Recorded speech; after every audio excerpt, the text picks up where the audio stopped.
dios que vamos a estar hablando.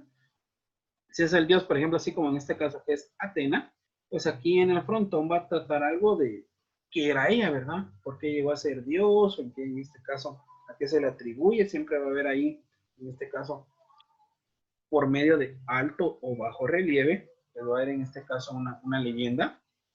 El techo, que es la cubierta que conocemos a dos aguas, ¿verdad? Que esto empezaron ellos ya a manejarlo. El friso de la cornisa, que es lo que habíamos mencionado. El arquitrabe, que es la parte de la base, se podría decir, de todo ese frontón. Y vemos aquí, miren qué interesante se ve esto, que toda la gente está haciendo colita o estás dando tributos a un altar. Y de ahí entra lo que es en este caso el templo. Miren en el templo, todos los templos tenían una gran escultura del dios. El único templo que se consideraba que tenía el dios hasta el fondo era el templo del dios Zeus. Ese fue el primer dios. Así se considera, el primer dios, que es Zeus, y es el primero que ganó las Olimpiadas. ¿Sí? Así se llama Zeus. Creo que lo hemos oído, ¿verdad, compañeros? Pura mitología griega. Y de ahí todos los dioses, en este caso, estaban en el centro del templo. Solo Zeus estaba al fondo y el templo de Zeus era considerado una maravilla antigua del mundo. Tengo entendido que era la quinta o sexta. Era una escultura creo que de 20 metros y el templo era de tamaño monumental, todo hecho de marfil y la gente pues llegaba a alabar ahí al dios, ¿verdad?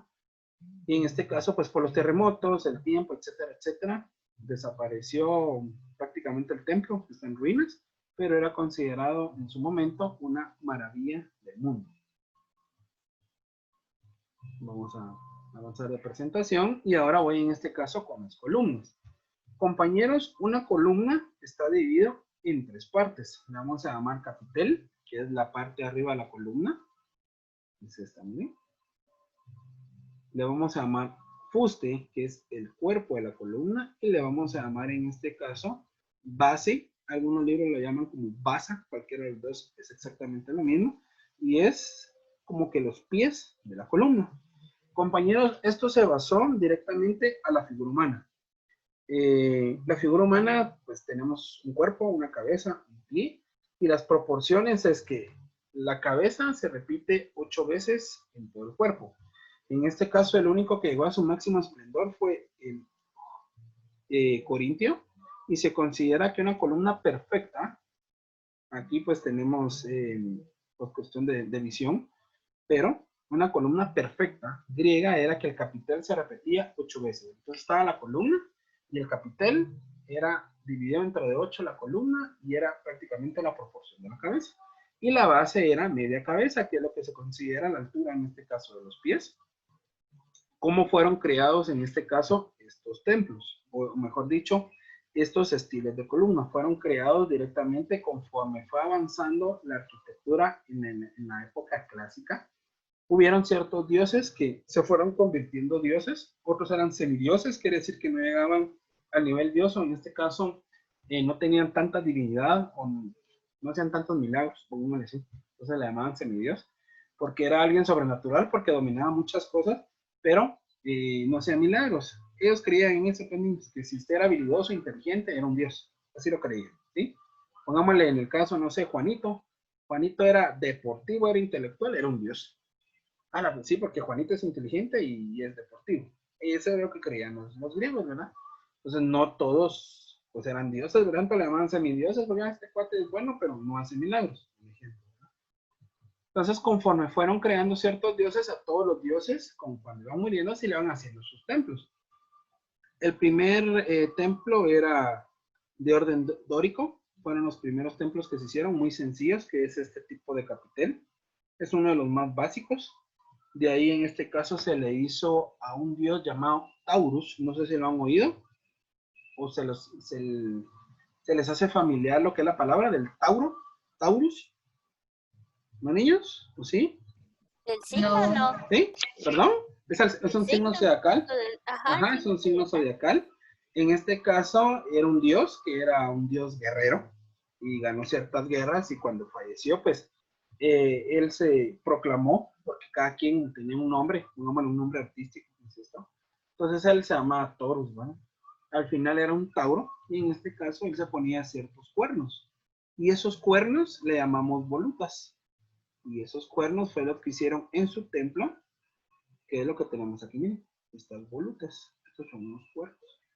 A este orden se le llama orden jónico, y el primer templo que lo utilizó, valga la redundancia, es el templo del dios Taurus.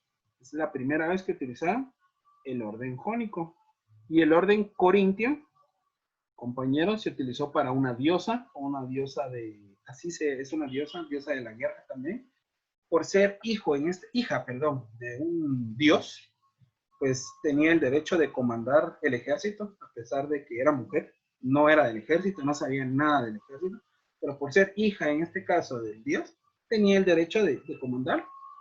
También Grecia, por ser muy intelectual, por manejar mucho marfil, por manejar mucho mármol y piedras preciosas en su momento, también pues tenían guerras constantes porque eran asaltadas, ¿verdad? Así como lo que pasaba con Egipto, casi que todas las culturas eran así, realmente. Entonces ella comandó ciertas guerras y ganó esas guerras. A ella se le llamaba la diosa Nike, como la marca de, en este caso, de zapatos. Nike. ¿Sí? Es una diosa y en este Yo caso... creo que de ahí viene el nombre. De ahí viene el nombre. Y usted sabe qué significa Nike o Nike. No. ¿No? Victoria. Eso significa No. para los griegos. No sé si lo había oído. A lo lejos, A lo sí, lejos, ahorita se me refrescó exacto, la mente. es victoria. Y en este caso, los griegos, lo más importante para los griegos eran las Olimpiadas. Era lo más importante para eso. Inclusive se dice que era un mes de Olimpiadas y suspendían todas las actividades y bueno, las mujeres en su casa y todos los hombres viendo las Olimpiadas, como actualmente es como el Mundial de Fútbol, pongamos. Uno de hombres, si le gusta el mundial, sagrado, pongámosle así. Pues en este caso las Olimpiadas, sagradas para los griegos, y cuando un griego gana una competición en las Olimpiadas, se le coloca una corona, y es una corona de hojas de acanto. No sé si visualizan ese tipo de corona, son unas hojitas de hojas de laurel. De laurel. Exacto, hojas de laurel que se colocan en una corona, y ya cuando se colocan varias hojas de laureles se llama acanto. Acanto es el círculo, ¿verdad? Que forma, y le colocan en este caso la corona al que ganó en este caso la competición. Pues en este caso la diosa Nike, que guió a su ejército desde que empezó a guiarlo hasta que falleció, todas las guerras las ganó. Entonces era la diosa del triunfo. Se sabía que ella todo ejército que tenía y lo dirigía, y se iba al ejército, ya se quedaba en su casa, pero lo dirigía, ganaba. Entonces se proclamó como la diosa Nike, la diosa del triunfo, de la victoria, y cuando ella falleció, en su templo se utilizó por primera vez este estilo de capitel llamado corintio, y este corintio lo que tiene son hojas de acanto. Todas estas son diseños de hojas de acanto, que significa victoria.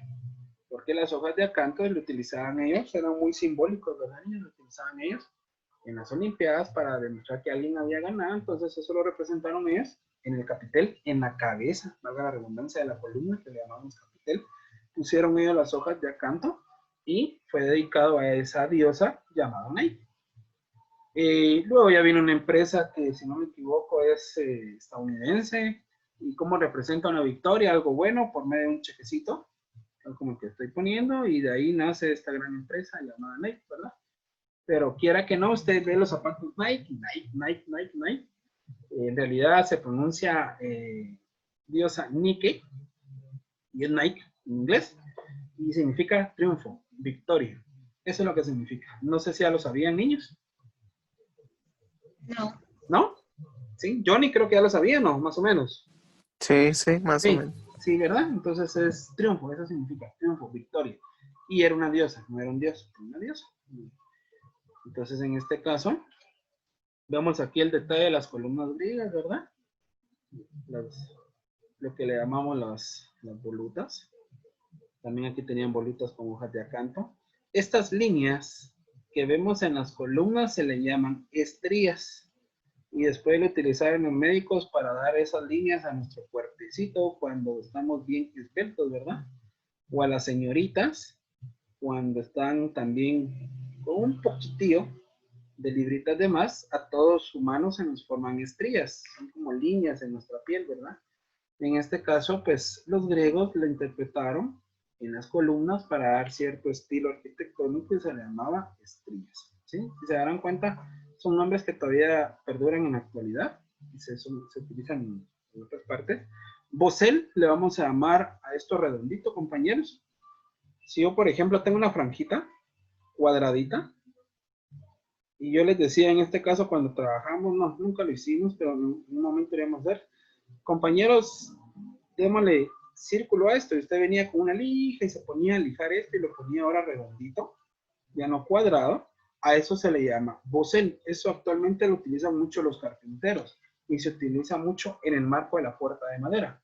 Cuando usted ve la puerta de madera, el marco, el primer marco que está, que le llaman marco, al adosado a la pared es cuadrado, pero ya cuando ve el segundo marquito, que es donde le da un tope a la puerta, ese es redondito. Y el carpintero le llama bosel. Y usted dice, ¿de dónde viene esa palabra bosel? De los griegos. Y la palabra bosel quiere decir algo cuadrado, lijarlo y volverlo, en este caso, circular, redondito. Como les explicaba ayer, en este caso, con el trineo que utilizaban los egipcios. Tenía un paral y conforme iba rodando y rodando, se iba desgastando, ¿verdad? Iba formando ya lo que era un círculo. Inconscientemente a eso le llamaba bosel, a esta cosa que ya se le iba dando cierto círculo. ¿Sí? ¿Me explico, compañeros? ¿Alguna duda por el momento? ¿No? Wow. No, profe. No, está interesante. Eso, me enfoqué un poquito más a lo que es arquitectura. ¿Qué es la Acrópolis? ¿Qué es el Partenón? ¿Y qué es la Necrópolis? Bueno, empezamos, compañeros. Les decía que los griegos, lamentablemente, como les digo, eran intelectuales, porque sí eran full intelectuales, pero en este caso, su sociedad estaba muy marcada por el nivel de inteligencia que tenían, ¿sí? Podemos observar en este caso en la primera foto, o en la primera y segunda, que se nota muy bien que aquí hay un muro, miren, es un muro, está la ciudad totalmente plana, y esto que aparece aquí arriba, sobresale encima de toda la ciudad. Perfecto. Ese era un templo, compañeros. Este que está aquí en la parte de arriba. Y ese templo le llamaban el Partenón. Y ese el Partenón solo podía entrar la gente que era intelectual. Y toda esta ciudad, pequeña ciudad, ¿verdad? Pequeña porción que estaba elevada, se le llamaba Acrópolis. Y el resto era la polis, que ahora es ciudad. Eso significa polis, ciudad. Eso significa polis. La palabra polis, se lo voy a poner acá, significa ciudad. Entonces todo esto era la polis y la ciudad elevada, la porción de la ciudad elevada, se le llamaba Acrópolis. Y en Acrópolis estaba el edificio más importante que se llamaba el Partenón. El Acrópolis, como su nombre lo indica, era una ciudad amurallada. Esto se encontraba en la isla de Creta, es donde se desarrolló principalmente la cultura griega, y ahí simplemente podían habitar porque ahí vivían la gente que era intelectual. Esa gente sobresalía de la sociedad, ¿sí? La gente intelectual. Generalmente los más intelectuales eran los matemáticos y los físicos, ¿sí? Entonces, en este caso, si yo no era intelectual, la mayoría de gente se dedicaba más a la agricultura, los griegos. Quiere decir, se lo voy a poner así de fácil. Compañeros, usted va a estudiar, pero no soy bueno para estudiar, perfecto, dedícate a la agricultura. Entonces tu casa va a quedar en la polis. Pero usted se dedicó a estudiar, usted sobresalió, usted va a la universidad es un pequeño edificio que vemos acá, la primera universidad de todo el mundo, que en realidad solo era un edificio donde se ponían los grandes filósofos a dar la clase y usted ponía atención, en un salón de clases realmente, pero como era gente intelectual, entonces usted tenía un conocimiento universal, quiere decir en este caso no solo se dan clases de matemáticas, se dan de filosofía, se dan de varias áreas, entonces usted tenía conocimientos universales, de ahí viene la palabra universidad, conocimientos universales, y en este caso sobresale sobre toda la sociedad, quiere decir que usted era una persona intelectual. Entonces en este caso, como usted era una persona intelectual, tenía el privilegio de vivir en esta ciudad que estaba en la parte de arriba de toda la sociedad. Entonces, increíblemente se notaba, ¿verdad? Si yo no estudiaba, vivía en un lugar bajo, pero si yo estudiaba y era intelectual, vivía en la parte más alta, en este caso, de la ciudad. El Partenón, compañeros, era, en este caso, el primer edificio, donde se llama a nivel mundial, donde ya se manejaban temas de política. Y como repito, eso quedaba en el centro de la Acrópolis era la ciudad elevada, y aquí pues ya se discutían temas de política. Los griegos fueron, la política realmente inició en la época de Mesopotamia, pero en Mesopotamia mandaba en este caso